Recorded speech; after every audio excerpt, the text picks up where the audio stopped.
song to call you back. We sold them through money, American cash. Makes you feel rich when you're not. Hey, I'm Jay, and I'm at work.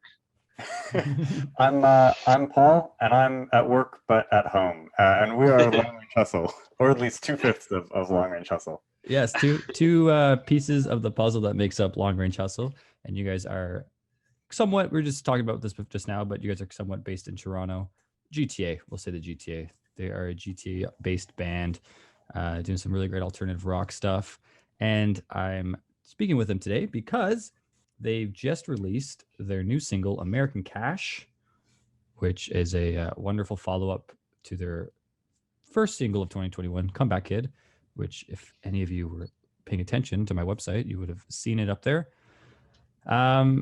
And before we start talking about the new song, I want to get this off my chest because the music video for Comeback Kid was really, really cool.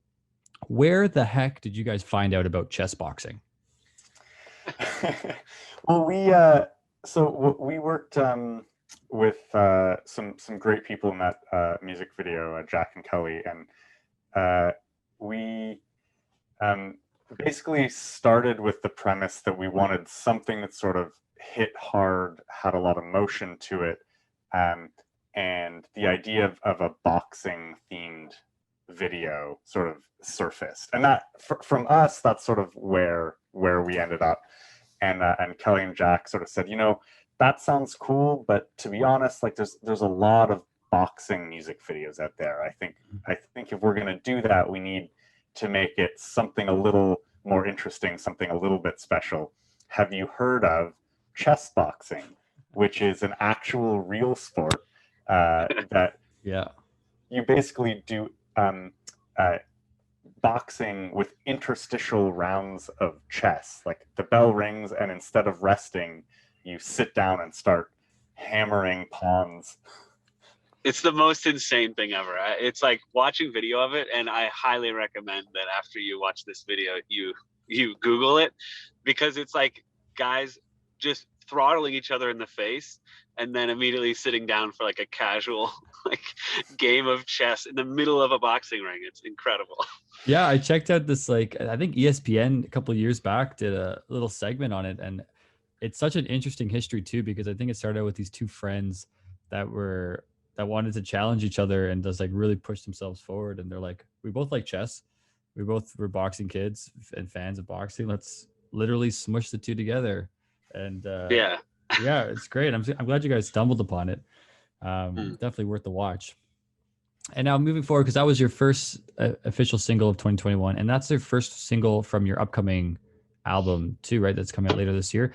I don't want to spoil anything just yet. I know we've only been talking for 3 minutes already, but have you guys announced anything else with the album, like a title, a date? Still kind of in the works? Ooh. I don't think we've announced the title yet. Yeah, okay. No, I don't want to. No. I'd love to take credit for spoiling it, but I don't want to. But what we can sort of divulge, and I think we've mentioned this, once or twice online, but we're sort of doing this album in an interesting way where we aren't releasing the whole thing online right away.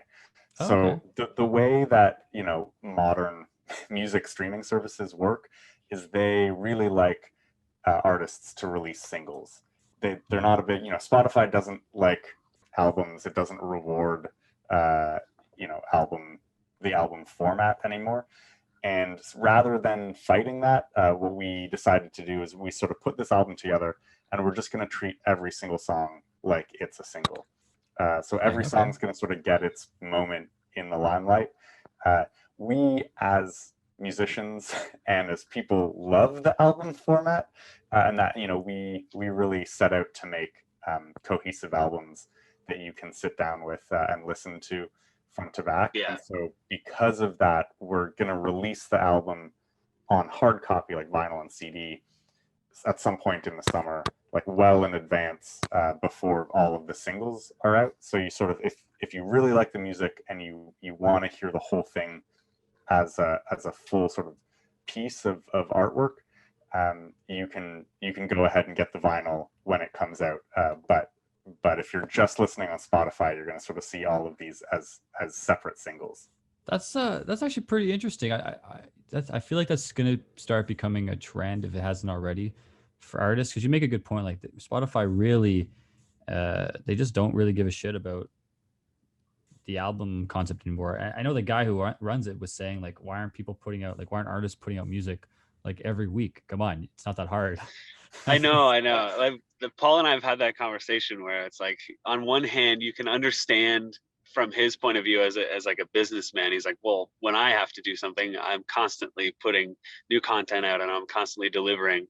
Why do artists feel like they can put out something every 1 or 2 years and then just live off that? But then, it takes a lot of effort to put a cohesive album put a piece of art out that is like several songs that fit together, that flow, and there's a lot of thought that goes into that. So and I think that's what inspired us to start a band and start making music, is that format, and that's what we still strive to write. But yeah, like Paul said, it's like there's no point in fighting the algorithm. Yeah. That's my like anti-streaming service slogan, is literally ditch the algorithm. I've been professing that for a while now. Just get rid of it, people. I mean, it's tough because like I use Spotify. I love the service, and so we can't expect people to stop using the service that they like. We're just trying to find a way to lean into that while also giving people that like the album format the opportunity to get it in that way as well.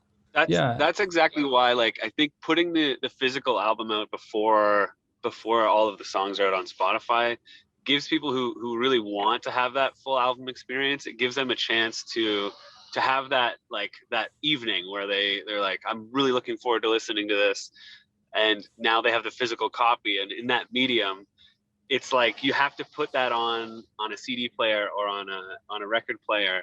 And when most people don't do that, so it just becomes a moment, and you actually sit down and you pay attention, and you take it all in. And I think that's going to be, for the people who want that experience, like, we don't want to deprive them of that, for sure, because that's how we prefer to listen to music. So yeah, and that's a good point too, because it's a nice way to not spoil it either. Like if you're doing it kind of halfway through, because most campaigns are 4 or 5 singles max, and then they'll drop the album. So I feel like, I'm sure time wise, that's probably what you guys are kind of trying to do. Yeah, it's pretty similar. Yeah. We have 8 songs on this record, and I think is it like 4 or 6 weeks or something? Yeah, I think we drop a single every 4 to 6 weeks, and then after the 3rd or 4th single, the hard copy album will come out. But the full version of the album won't sort of exist on Spotify until November, December, whenever sort of like we're done cycling through all of the songs as singles. Yeah, that's kind of nice. And just to kind of back it up a little bit too, to give people some insight on who you guys are too. I feel like the reason why you guys started this band, because you guys, most of you met in university, right? High school, even further. High school, yeah. Wow, yes. High school band from small town Ontario. Yeah. Yes, and so like I feel like that, the tribute to the album and cohesively putting out music, is that kind of, if you guys remember why you guys came together to start a band? I mean, yeah, we both obviously grew up listening to music, and back when we were in high school, that's how you listen to it. Like you buy a CD and you just listen to it over and over again, and you become obsessed. And I think, like, obviously we have a ton of different influences, but that was always our goal in writing and making music, was to put good albums out. I mean, even so much so that in our early, the earliest versions of the band, we were focused on writing whole albums. And even when I remember when this would have been like first year university, and we were working on our sort of very first album that doesn't really, it's sort of a secret album because it's not actually that good. It's not out online or anything. Are you talking about In Case of Fire? Yeah. Oh, Yes. there he Uh-oh. is. I do my research, guys. I People do my know about it. research. Yeah. People know. So that album, I remember talking to Eric, who was the engineer on that album. He was like, yeah, like normally a young band like you guys, the game plan is you focus on one song and you just make a single and try to get some people involved, and then maybe you'll make like an EP, like 2 or 3 songs, and then maybe 2 or 3 songs.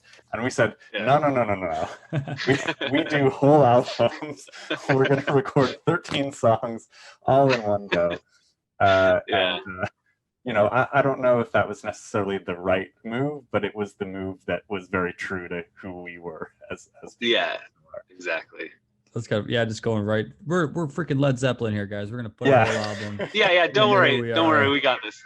This Yeah. this first album for While We're Still Teenagers is definitely gonna be good. Are you guys ever gonna re-release it or something as like a special deluxe thing? Man, we've talked about it. It's like there's some good songs on there, but they're poorly executed and poorly, like, I mean, they're not recorded badly, but we just were so green, and we talked about doing like an EP of like maybe 5 off of that album and re-recording them and doing them like what we would do now. But yeah, I don't know about putting out those exact recordings because they're pretty rough. I feel like I don't do this frequently, but when I go back and listen to that album, it's like I can hear us learning how to be a band. Yeah, while exactly. you listen to the songs.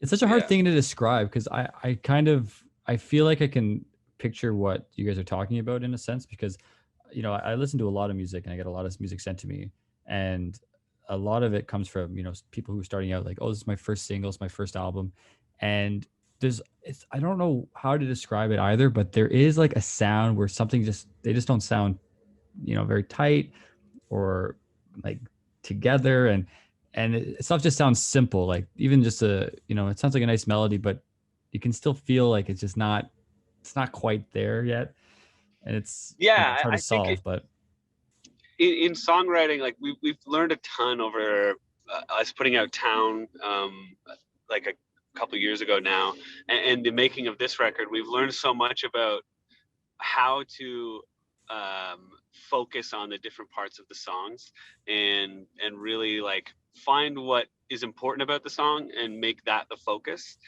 Whereas when we were young, we were all just sort of like going nuts, like there was a lot of cool parts in the song, but we wanted to put them all in there, and we've sort of learned to chill out a little bit and focus on what's important about the song.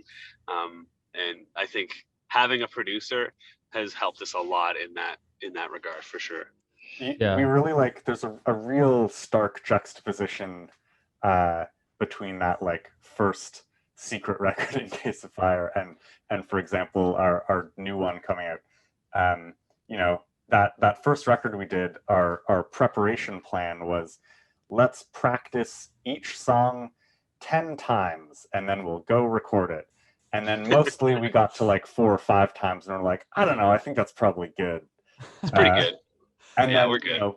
Jump forward 10 years to making our new record, and we spent months back and forth with Tony Dugan, our producer in Scotland, where we would demo the songs, send him the sessions, and then sit on Zoom calls picking the songs apart and being like, you know what, there's a few things, like the guitar's doing this, but the piano's doing this, but the bass is doing this. Like, what is the most important, impactful element here?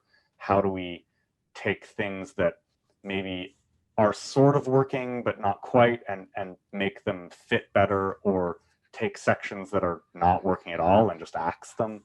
And I think that's a really hard lesson to learn as a band and as a musician, is developing that sort of self-critical process where you go, you know what, like we have to dig in to every element of this song and evaluate if it's working or not, if it could be better. How do you really like shave off the fat of every song?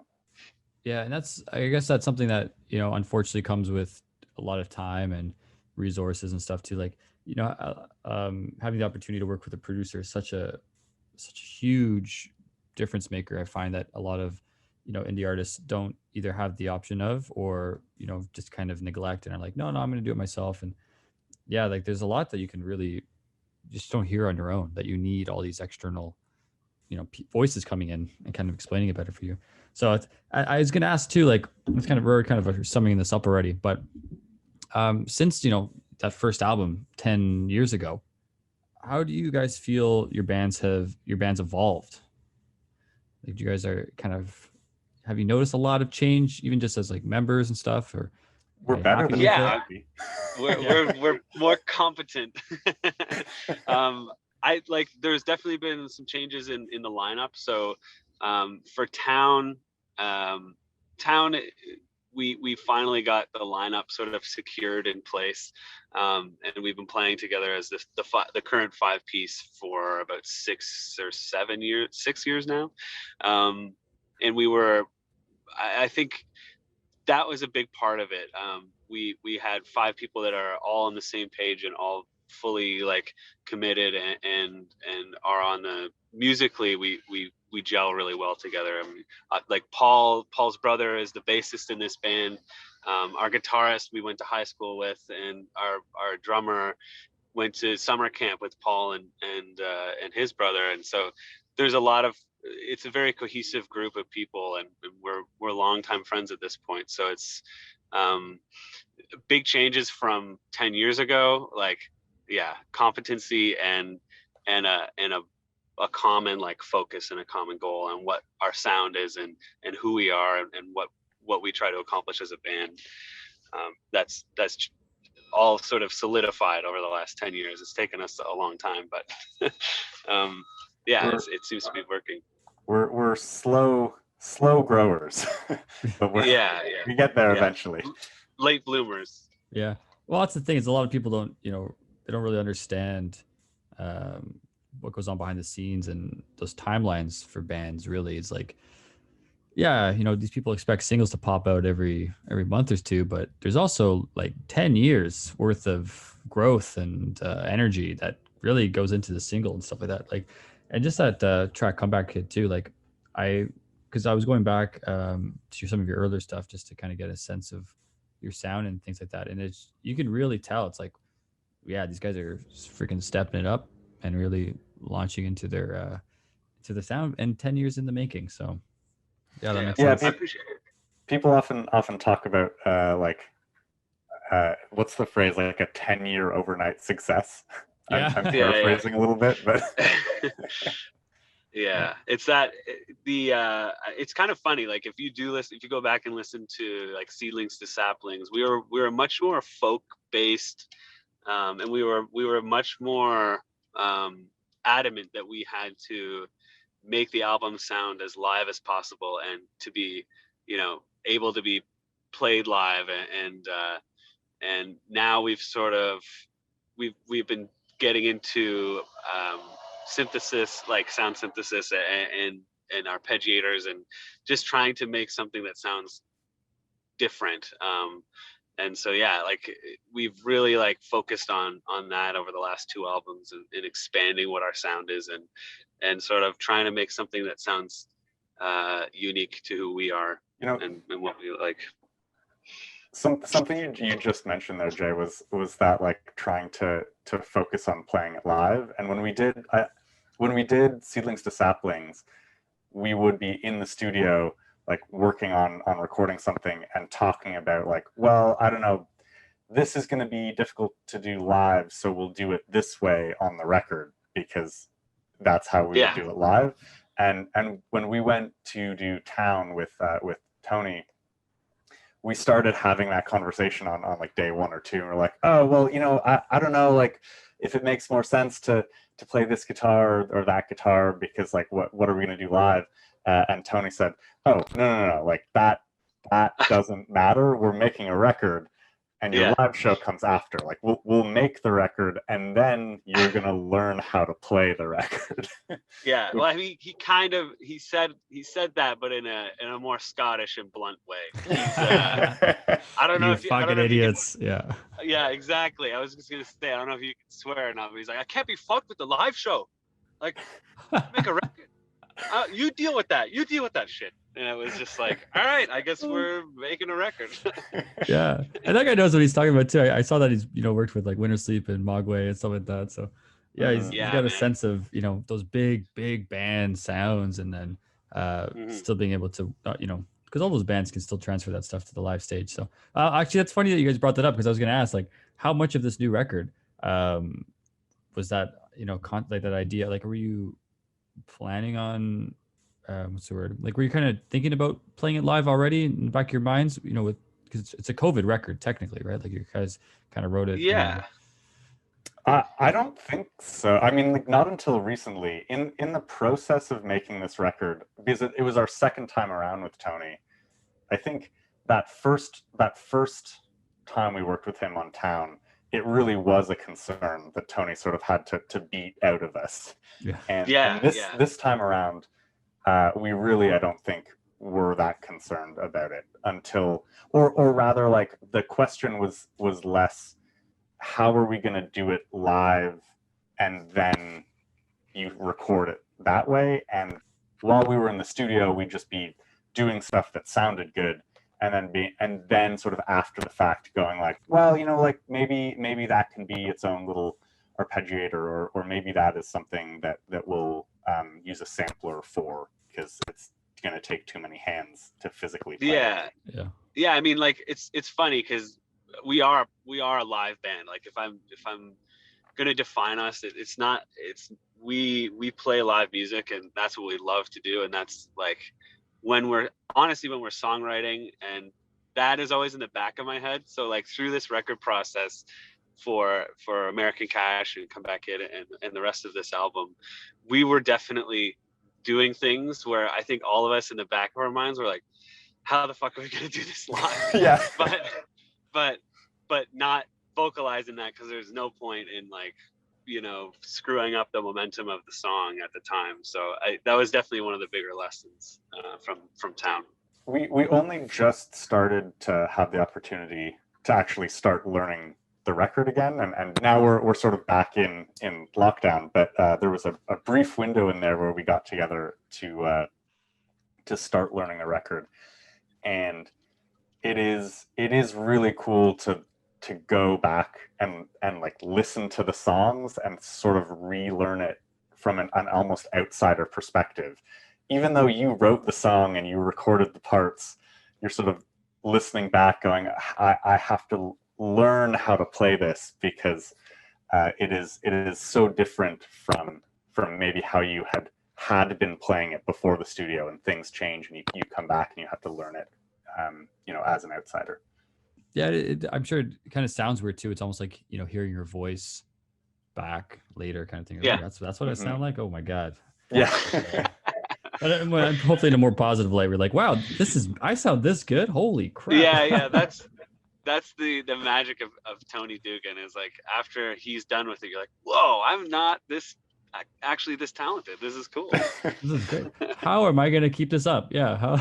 You have to make decisions sometimes about like what you're going to do live. So for American Cash, the rhythm guitar part has this sort of interesting sound, because the rhythm guitar is doubled on an acoustic and an electric, doing sort of slightly different voicings, which I only have two arms. so going through, I was listening back to it going, okay, which voicings of this am I going to hit at which time, because you just physically can't play them both at the same time, and then you got to make some calls on what is the most impactful thing, because the live show is always going to sound different than the record. You just try to get it as right as possible. Unless you're like the Foo Fighters, and then you just hire another guitar player, so you have 4 guitars on stage. Yeah. Plus, like, even still, like, I'm just trying to think how many times I've ever listened to a record that I know, like, front to back, and then seen the band live, and then been like, Yeah, where's that extra guitar line? I love it. I love it. You're like the 1% that we're worried about when we're practicing for shows.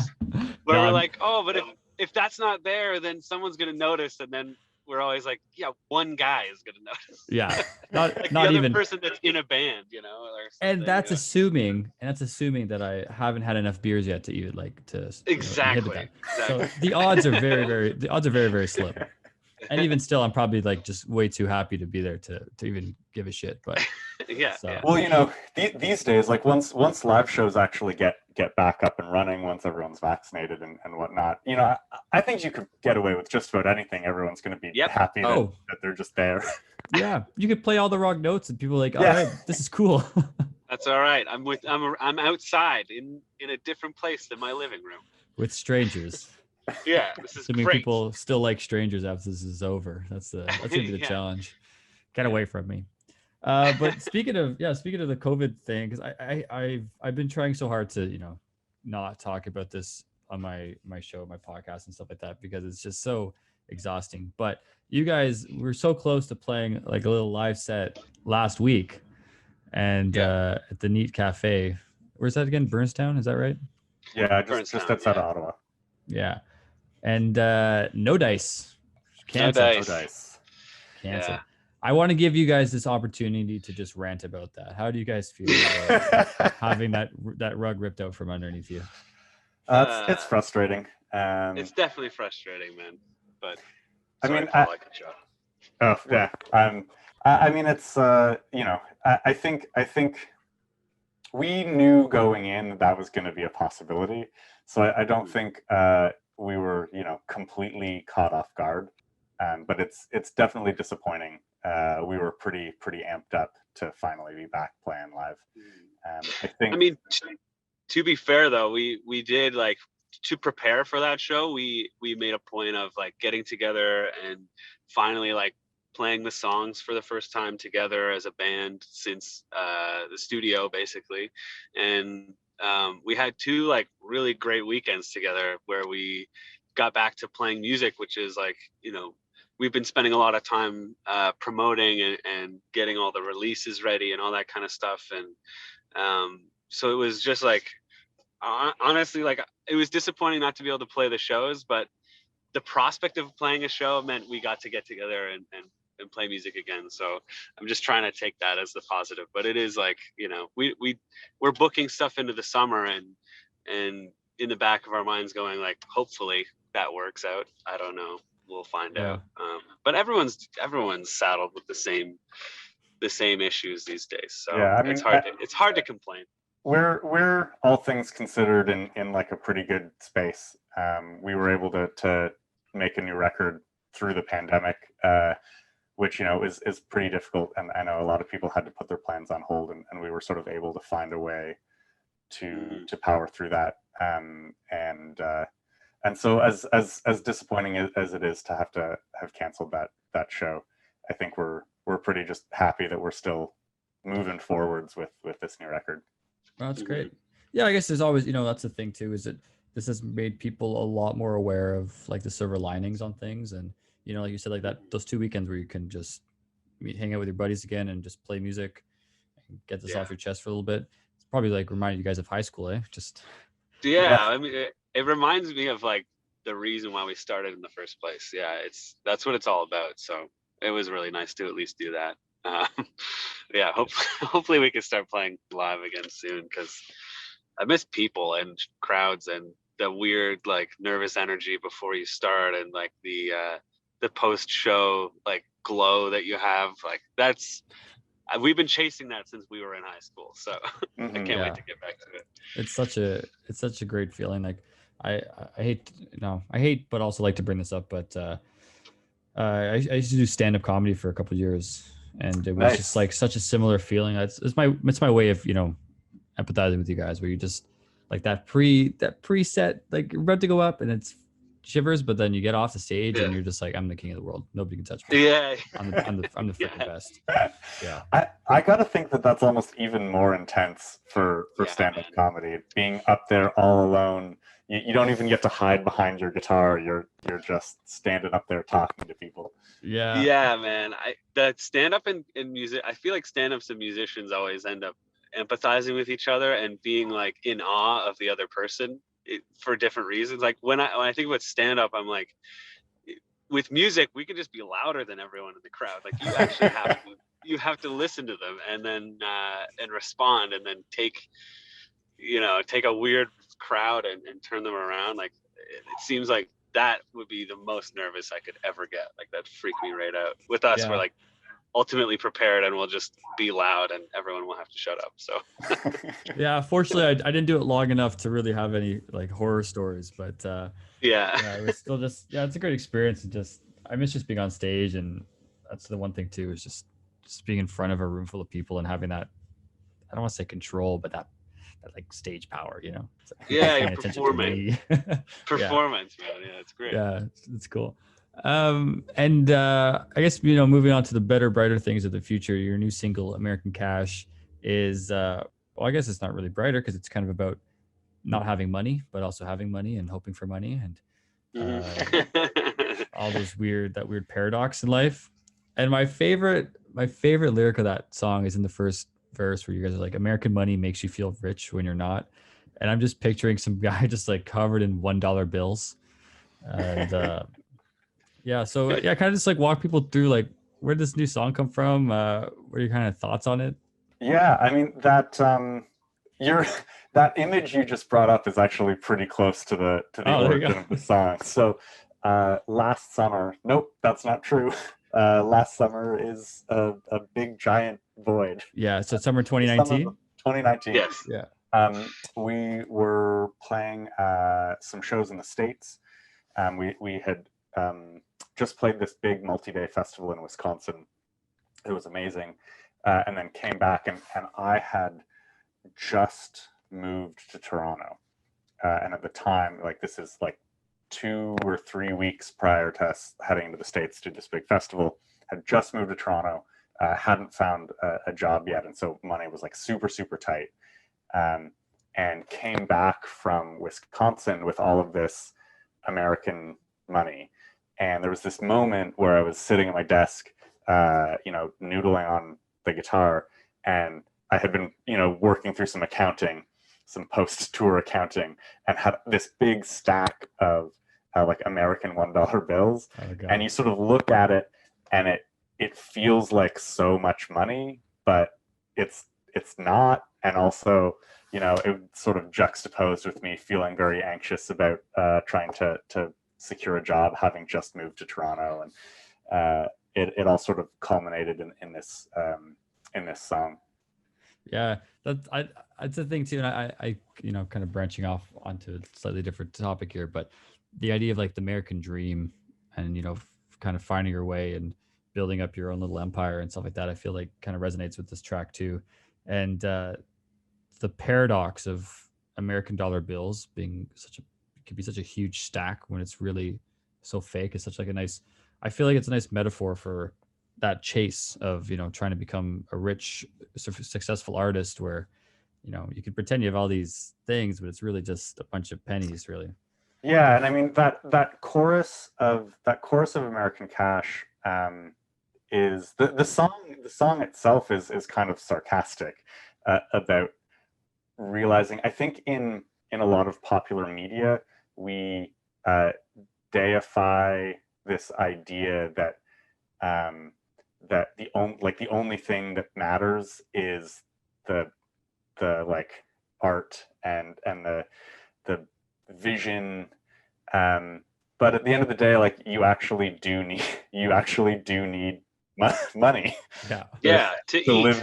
To eat. And so the chorus of that song is sort of this sarcastic, like I don't know, refrain about how you can have all of these ideas and goals and ambitions, and you can totally eat them, but you can't really. Yeah. I feel like that's a big thing too now with going back to like the singles thing on Spotify, where like you really want to make something great that's true to your vision, true to your art, and then you also have to take in mind that that's probably about 30% of what people really take in, and the rest of it is how much do I want to listen to this over and over again, and how many times can I do that. So it's nice that you guys are trying to find that middle ground with everything. And other than this new song, was there anything else you guys wanted to mention to the audience? I mean, we have more songs coming out after, but also we have our drummer is actually taken on a ton of responsibility, and he's the one who's made our music video for this song American Cash, so that'll come out. It might be out right now that we're talking, but are you guys releasing it with the single? Yeah, I think it's coming out first, but I would have to confirm that. He's also made a lyric video, which I just watched, and it looks great. So those are things to look out for, but they're all American Cash related. So yeah, that's what we're looking forward to. That is kind of one of the interesting things about doing this whole cycle in the pandemic, is that because we can't go to our bread and butter, which is live shows, trying to find other things to put out, other pieces of content, and AJ has really sort of taken to producing videos, and I think he's doing some really cool stuff. The stop motion money video is really, really creative, and I think fits the tone of the song really well. I'm curious if I'm just curious if I actually got that. I just neglected it, but I don't think so. He just sent it to us today. Oh, Yeah. Okay. Yeah, I feel like the music video might be coming out a bit later than this conversation goes up. Yes. I am. Don't forget, people. I'm still part of this. Oh God, I can't think anymore. My brain's deteriorating slowly in front of me.